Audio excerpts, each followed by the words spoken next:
Uvaženi sugrađani, vlast i lažna opozicija vas varaju. Sve je namješteno i fingirano u vremenskom intervalu dužem od 20 godina. Dok pune džepove, nakon što politički hrane jedni druge, sirotinja strada. Srbi stradaju fatalno, bez bilo kakvih prava i perspektive. Zato je vrijeme za promjene, da se Srbi pitaju u Podgorici. U pitanju su dakle dvije, ali su slične kategorije onih koji vas varaju. Povodom prvih, jasna konstatacija. Iako su pred nama gradski izbori, demokratija ne može osporiti bilo kome pravo da misli globalno, a radi ili se izjašnjava lokalno. Da budem jasan, svi koji su odgovorni za diskriminaciju Srba i rušenje morala u Crnoj Gori, svi koji su odgovorni za razbijanje nekadašnje zajedničke države, svi koji su opljačkali Podgoricu, svi koji zbog navodnih evropskih standarda podcjenjuju sve što je svetinja prosječnom građaninu, bez obzira na vjeru i naciju toga građanina, ne zaslužuju povjerenje časnih ljudi. Brakovi homoseksualaca u državi koju su stvarali Petrovići i Nemanjići, dokazu moralnog taloga u koga nas uvlači režim Mila Đukanovića u završnoj fazi opšteg društvenog posrnuća. Da su sve drugo pozlatili kao što su činjenice radi, sa druge strane uništili, ova bruka bila bi dovoljan razlog da budu kažnjeni na svim nivoima, od državnog do gradskog i opštinskog.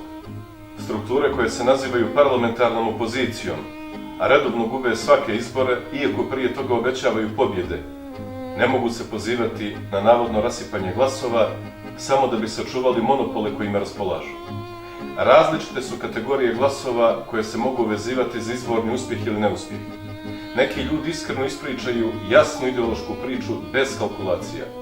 Mogu da budu kao mi kažnjeni time što će grupacija lažnih opozicionara šaptačkim diverzijama osporiti tu priču navodnim strahovima o rasipanju glasova. Međutim, istina je sasvim drugačija. Istina je da je rasut glas dat Demokratskom frontu koji vas je 2012. godine ubjeđivao da su već pobjedili Mila Đukanovića.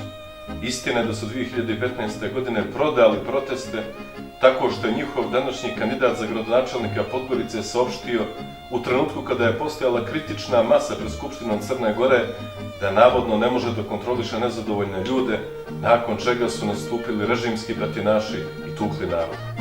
Istina je da je njegov šef prije toga režimu dao nedjelju dana vremena da se pripremi za batinjanje na prvom ranijem podjednako masovnom protestu pred vladom Crne Gore koji je tada predvodio Milo Đukanović.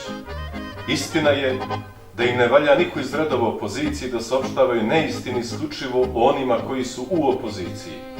Izuzimajući načelne stavove protiv režima, oni nikada vlast nisu napali toliko prljavo i sa toliko podmetanja kao opoziciju. Svakome razumnom ovakva stvarnost mora biti čudna. Kao što je žestoko čudno kako su se nakon svih zakletvi vratili u parlament, iako je Đukanović organizovao sa njima državni udar 2016. godine. Neupućenima je čudno i kako jedni druge hrane. DPS je svjestan da ga Demokratski front nikada ne može pobijediti na izborima, baš kao što u Demokratskom frontu savršeno razumiju da im upravo DPS i povremena usijana retorika i režirani fizički sukobi garantuju doživotne beneficije. Parola je: najvažnije je da poslednje, odnosno jedino mjesto sa koga monopolisti idu iz Skupštine Crne Gore budu Čepurci. Do tada sa Đukanovićem se proigravaju dupli pasovi koji odražavaju karakter kontrolisanog sistema.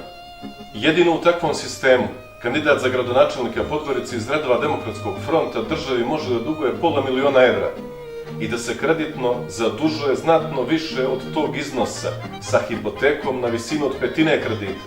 Sve u saradnji sa najbližim poslovnim ljudima iz okruženja Mila Đukanovića. Baš kao što sin predsjednika države pravi novu porodičnu imperiju zadužujući se kod strica koji se prije toga zadužuje kod države pa pomaže sinovcu sa skockanim papirima. Duboko razumijem i sve one građane koji predlažu bojkot svih izbora koje organizuje ova vlast sa svojom sistemskom opozicijom. Ne ulazim u njihova ideološka opredjeljenja, nacionalnu i vjersku pripadnost, ipak bit ću slobodan da ih pozovem. Ako se odlučite da izađete na izbore, glasajte nas zbog iskrenosti, zbog toga što smo jedina antisistemska opozicija na ovim gradskim izborima. Nije sporno da smo ostali posljednji mohikanci srpskog integralizma u Crnoj Gori, koji ne trguju vrijednostima na kojima je zasnovana nacija Svetoga Save u gradu Stefana Nemanje. Ali nemamo ništa protiv drugih naroda i građana sa kojima dijelimo životni prostor u današnjoj Crnoj Gori. Zato 27. maja stisnite petlju, ne glasajte u grču i za manje zlo, nego po savjesti u državi u kojoj inače izgleda sve propalo. Dajte ljudi da se onda makar iskreno prebrojimo, da se zna koliko nas ima, koliko je Srba i antisistemski orijentisani, a koliko kalkulanata. Prije svega da se zna koliko nas je koji nećemo pod kapu crnogorske etnokratije, koji nikada nećemo pristati da nas nasilno crnogorče samo zato da bi se održavao sistem koji je zasnovan na dubokoj i ponižavajućoj nepravdi, prividu demokratije. Zaokružite broj 10.